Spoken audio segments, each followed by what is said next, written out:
Hello friends, welcome to Days in Life. Friends, we are in the month of June now and we are passing through the process of unlocking. Now when we look back in the pharma industry in last 3 months, because of this corona pandemic, industry is suffering the business, and as is suffering in the business, this is resulting into layoff of the employees, in some cases even divisions closure also. Some companies' salaries are being deducted, maybe to the tune of 10% up to 70-80%. Some companies' expenses which were the old, they were also delayed. So different things are happening and which are becoming very common now.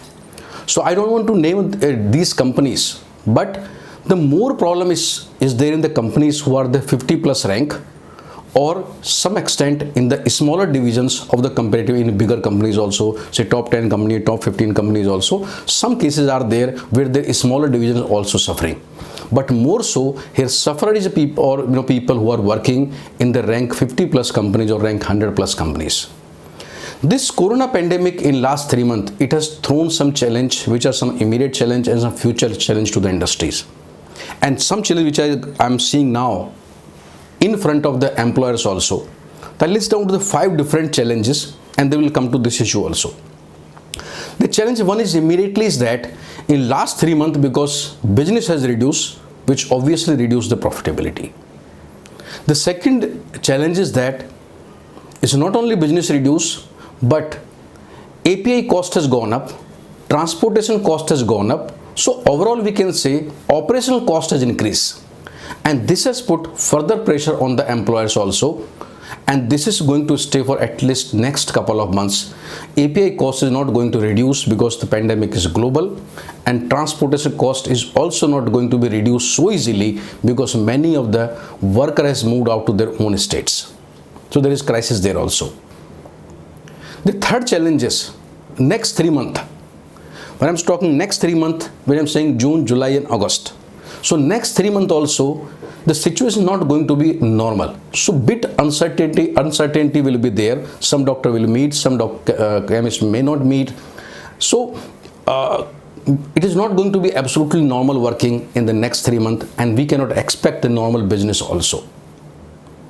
The fourth challenge now, when we look at say after these 3 months, that is after June, July, August, when I look at say September, October also, the September, October onward also, the life will not going to be the same what was used to be in the month of February. By that time, I hope doctor will start meeting frequently almost as past. Chemist may start meeting, but overall rule of the game will not be the same they used to be in the month of February.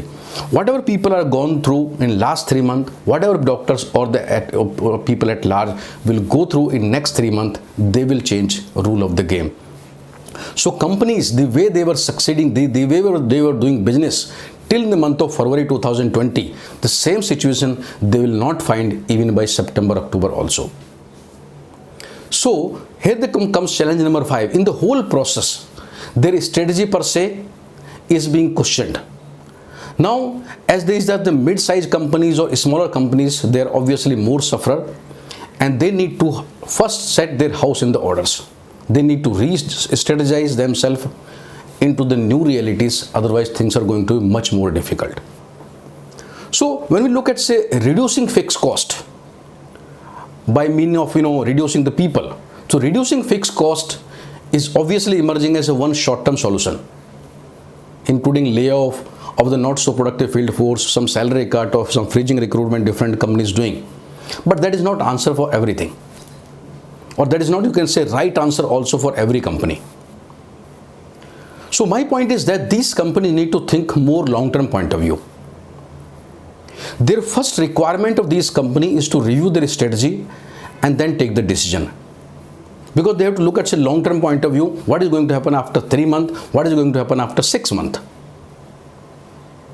So some of these immediate decisions, what they take regarding the layoff of the people or the salary cut may go wrong if they take this way hasty decision, because in the whole process they may lose some loyal or you can say some trained employees. At the same time, they may lose market credibility also, and this whole process will demotivate the team badly.